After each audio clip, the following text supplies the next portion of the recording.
Il est 8h10, je vous souhaite la bienvenue si vous nous rejoignez sur RCF et Radio Notre-Dame. Dans 20 minutes, le journal de Radio Vatican avec à la une évidemment cette première conversation téléphonique hier entre Léon XIV et Vladimir Poutine. Le pape a exhorté le président russe à faire un geste en faveur de la paix en Ukraine. Il a rappelé également l'importance du dialogue. Les détails, ce sera donc à 8h30 avec Olivier Bonnel. Mais avant cela, retour en France. Après les Républicains, il y a moins d'un mois, c'est au tour du Parti Socialiste. Les adhérents votent cet après-midi pour élire leur premier secrétaire. Deux candidats, Olivier Faure et Nicolas Meyer-Rossignol.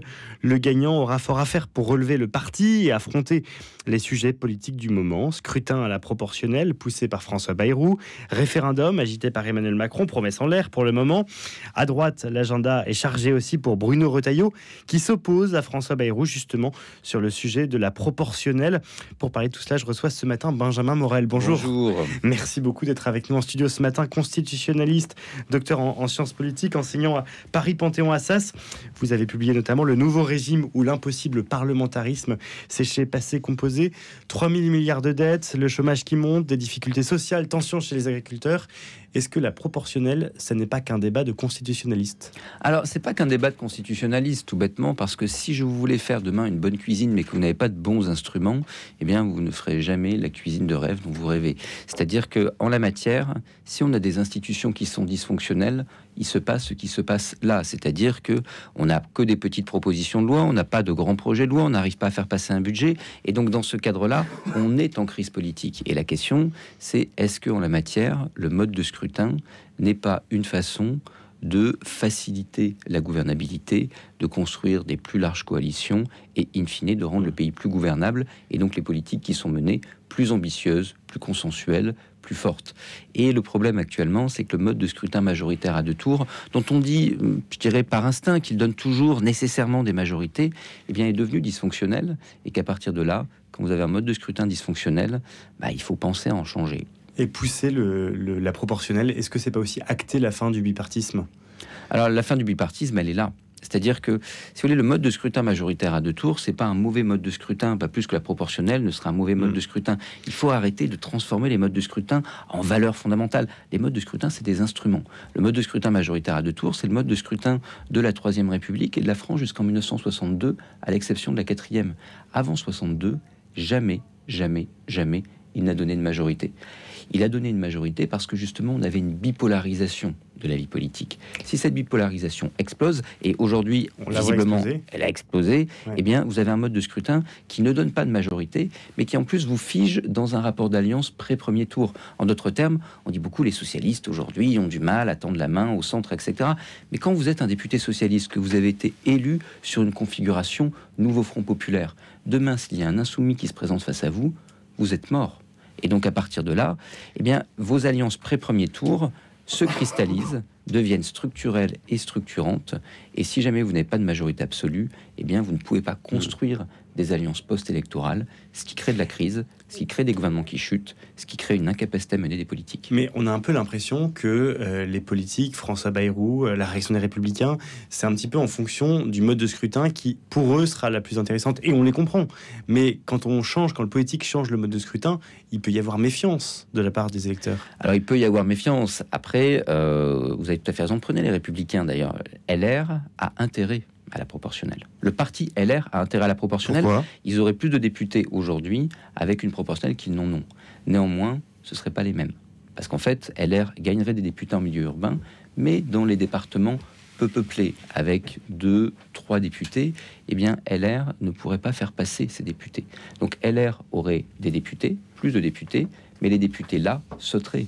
Et donc, aujourd'hui, l'intérêt de LR est d'avoir la proportionnelle, l'intérêt des députés LR est de ne surtout pas avoir la proportionnelle. Donc, en effet, on a des jeux de calcul. La proportionnelle produit-elle de l'instabilité ? Non. La preuve en est, c'est que tous les pays européens sont à la proportionnelle, sauf la France. Angela Merkel a connu 4 présidents de la République. La moyenne de vie d'un gouvernement italien ou d'un gouvernement espagnol est à peu près équivalente à celle d'un gouvernement français, voire même est supérieure. Donc non, mais tout dépend de la forme de proportionnelle. Et c'est un point également qu'il faut entendre, c'est-à-dire que on se dispute entre politiques, on ne sait pas s'il y a 50 ou 80 formes de proportionnel. Ah oui, donc il y en a beaucoup. Il y en a beaucoup, tout dépend de la définition de la proportionnelle que vous retenez, et même ça ne fait pas tout à fait l'unanimité. Le mode de scrutin le plus déraisonnablement pas représentatif, mais qui n'entraîne jamais aucune instabilité que je connaisse, il est proportionnel et il est français, et on va y voter bientôt, c'est les municipales. 2 tours, prix majoritaire de 50%, il n'y a aucun problème d'instabilité dans une municipale. C'est pas très représentatif. Et donc un bon mode de scrutin, c'est un mode de scrutin qui maximise la représentativité politique et qui en même temps permet la gouvernabilité. Selon comment vous équilibrez votre proportionnel, vous pouvez créer des choses très stables. Est-ce que mettre en place une proportionnelle en France, cela signifierait une rupture par rapport au modèle de la Ve République tel que le voulait le général de Gaulle? Tout dépend encore une fois de la forme de la proportionnelle. Mais il faut voir que, c'est ce que l'on évoquait tout à l'heure sur le mode de scrutin majoritaire à 2 tours, pour de Gaulle, le mode de scrutin majoritaire à 2 tours ne produirait pas des majorités. Parce qu'il n'en avait jamais produit. Donc il ne faut pas avoir d'illusions rétrospectives. Pour de Gaulle, comme pour Michel Debré, eh bien, on a un mode de scrutin qui ne produit pas de majorité. Et donc, ce faisant, il borde la Constitution à travers tout un tas d'outils de rationalisation, le fameux 49 alinéa 3, etc. Tout ça pour permettre de gouverner une assemblée instable. Mais De Gaulle considère que, eh bien, le mode de scrutin étant un instrument, il est ou dysfonctionnel ou fonctionnel. En 46, il a besoin d'écarter les communistes, il est pour la proportionnelle. En 58, eh bien, il considère que le mode de scrutin majoritaire à 2 tours permettra de le favoriser contre les gauches, et donc ce faisant, il met en place le mode de scrutin majoritaire à 2 tours, mais il l'inscrit pas dans la Constitution. Parce que l'inscrire dans la Constitution, c'est le figer dans le marbre, et donc il faut pouvoir en changer de mode de scrutin, d'où le fait que ça passe par la loi. Et donc aujourd'hui, si François Bayrou veut changer le mode de scrutin, c'est très simple, il n'a pas besoin de recueillir un certain nombre de voix de l'Assemblée et du Sénat, comme c'est le cas pour quand on veut changer la Constitution. Alors c'est beaucoup plus simple qu'une révision constitutionnelle. Il n'y a pas entre guillemets de veto sénatorial. En revanche, c'est pas forcément simple d'un point de vue politique, tout bêtement parce que, il faut que vous conquériez une majorité au sein de l'Assemblée nationale. Oui. Et aujourd'hui, ce qui fait buter la chose, c'est que cette majorité, elle serait sans doute composée des Insoumis, des Écolos, du RN, contre le LR, contre une partie des Renaissances. Et donc, vous donnez le point à vos opposants, avec un dernier mot que vous donneriez à l'Assemblée nationale, donc en squeezant le Sénat, contre des éléments importants de votre propre majorité, et encore une fois, contre certains députés LR, qui risquent de se faire harakiri s'ils devaient voter le texte. Donc politiquement, c'est très sensible. Benjamin Morel, à quoi ressemblerait la politique en France s'il y avait la proportionnelle? Est-ce que ce serait profondément changé? Est-ce que le paysage politique s'adapterait différemment? Alors oui, alors déjà, encore une fois, tout dépend des formes de proportionnelle. Prenez par exemple le seuil de représentation. Autrement dit, à partir de quel pourcentage un parti est représenté. Aux Pays-Bas, c'est 1%. Et donc, vous avez un parlement balkanisé. En Allemagne, c'est 5%. Ce qu'on pratique également pour les élections européennes, nous en France, qui sont à la proportionnelle.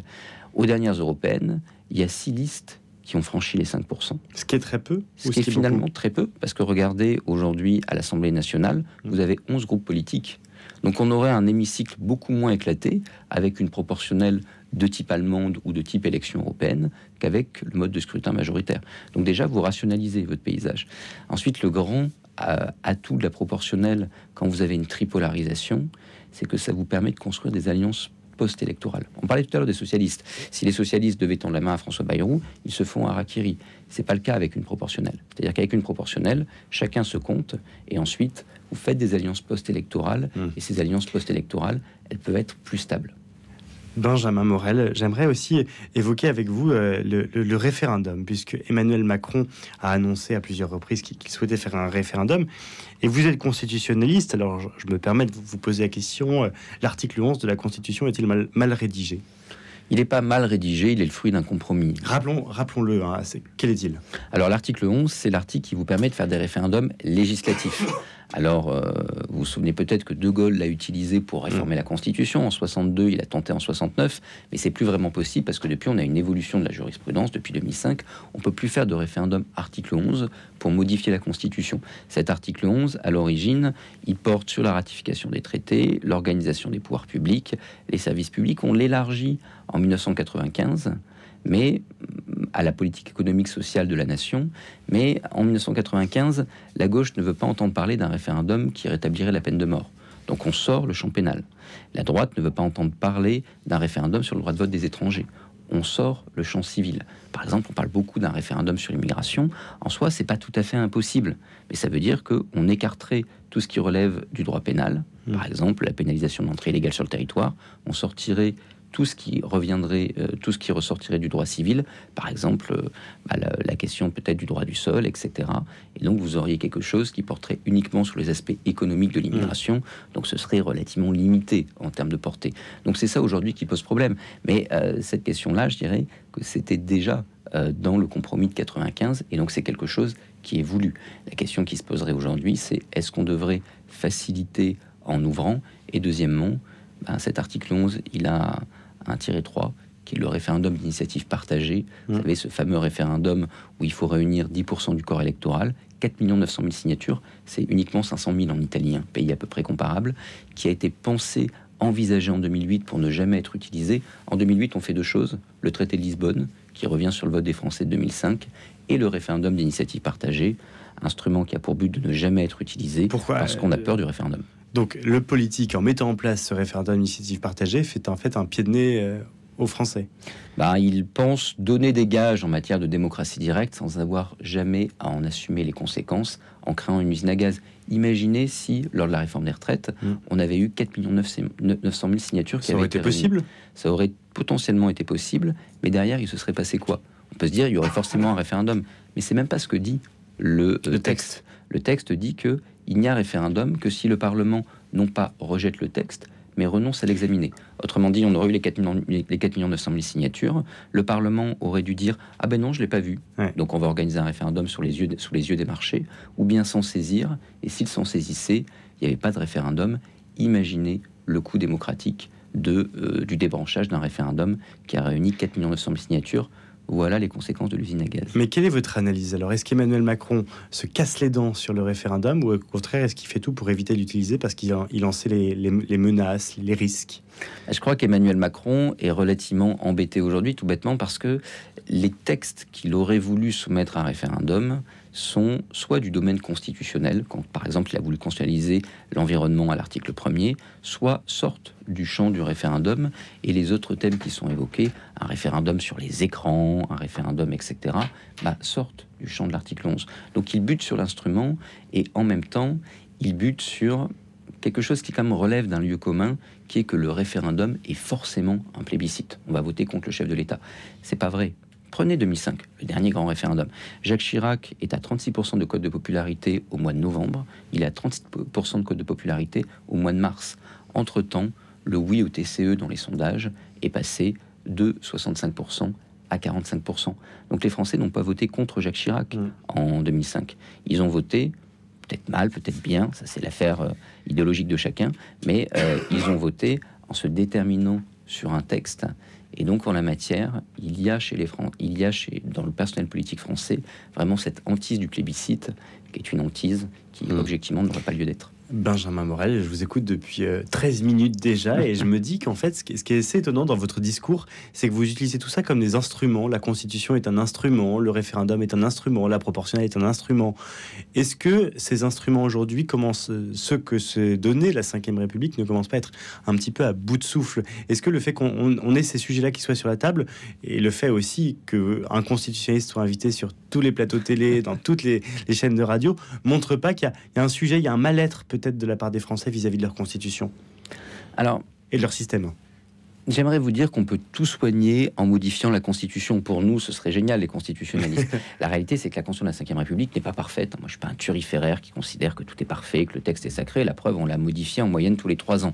Donc, fondamentalement, c'est un texte qu'on a vu et revu. Et lui-même, le texte de la Ve République, c'est un texte qui vient de beaucoup plus loin. La Ve République, c'est quoi? C'est une 4e amendée. La plupart des mots que vous trouvez dans la Constitution, vous les trouviez dans la Constitution de la 4e République, et le fameux 49 alinéa 3, par exemple, dont on fait pas mal de manifestations, c'est une idée de la 4e République qui avait été poussée par d'anciens présidents du Conseil et qu'ont repris De Gaulle et Debré en disant que ça aurait été intelligent à l'époque et que donc ça allait être intelligent aujourd'hui. De même, la Constitution de la 4e République, c'est une 3e amendée. Donc, si vous voulez, si on veut, par exemple, développer le référendum, on n'a pas besoin de passer à une 6e République. On peut modifier quelques mots à l'article 11 que l'on a évoqué. Oui, mais ça implique une révision constitutionnelle, ça implique que tous les politiques soient d'accord, ce qui n'est pas acquis. Ce qui n'est pas acquis, mais on n'a pas besoin de grandes révolutions. Vous voyez.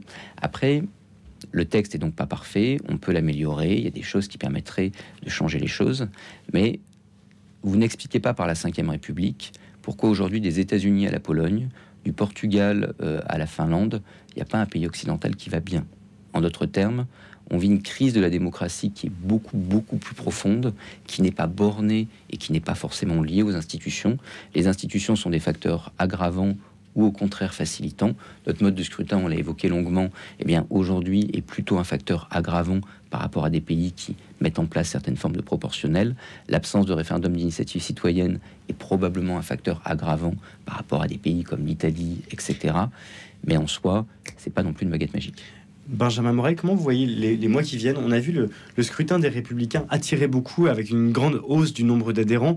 Peut-être que celui du Parti Socialiste qui aura lieu cet après-midi passionne moins les adhérents potentiels du Parti Socialiste, puisqu'ils seront 40 000 quand les Républicains étaient presque 120 000.